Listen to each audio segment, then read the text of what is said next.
Dear Hans Herren, Excellencies and participants, it's a pleasure for me to speak to you on behalf of the Federal Ministry for the Environment, Nature Conservation, Building and Nuclear Safety and the Federal Environment Agency, which belongs to the remit of the Ministry and is one of the co-organizers of the Roundtable. Food security and nutrition have justifiably been identified as focus areas by the co-chairs. We have made progress in fighting hunger in the world, but almost 1 in 8 people, that is to say 842 million people, are still undernourished.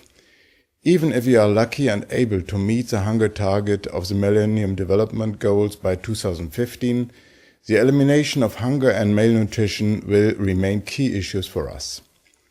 In the 60s and 70s of the last century, the belief was widespread that the globally applicable panacea had been found to solve the problem of hunger in the world and the growing demand for agricultural products, the so-called Green Revolution, a technology package consisting of high-yield varieties, mineral fertilizers and pesticides coupled with high-performance machinery and intensive irrigation.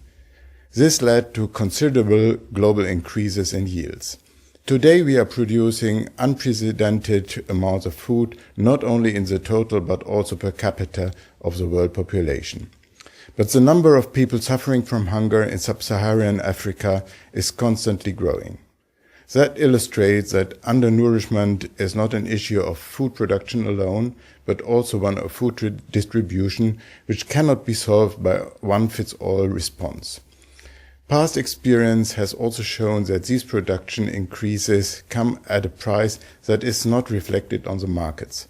They entail heavy losses in biodiversity, for example, have a negative impact on the climate and water resources and accelerate land and soil degradation. Sometimes we forget that our natural resources such as water, soil and biodiversity are not luxury goods, but imperative prerequisites for the production of food. In fact, they are very basis for the feeding of the world. Global sustainable development can only be achieved if we respect the carrying capacity of our planet. Now, what is the implication of this for the post-2015 agenda? It will be our task in the future, and here I'm speaking of the universal application of the agenda for developing and industrialized countries to produce not only more, but to produce more with less. This means we will have to bring down post-harvest food losses and the waste of food, reduce the marginalization of women and men in local communities, for instance by improving the legal recognition of land tenure rights, and make less and better use of limited but indispensable natural resources, which includes halting the loss of biodiversity, improving the efficiency of water use, reducing water pollution and achieving a land and soil degradation neutral world.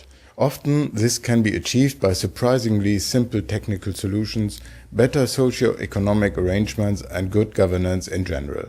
The post-2015 agenda can serve as a framework to foster these changes needed to end hunger and malnutrition on the basis of sustainable agricultural production.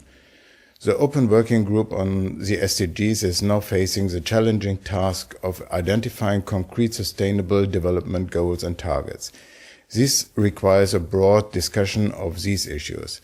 With this in mind, I would like to thank you, Hans, and the Republic of Benin for taking the initiative in hosting the Roundtable, and I wish you every success and fruitful discussions.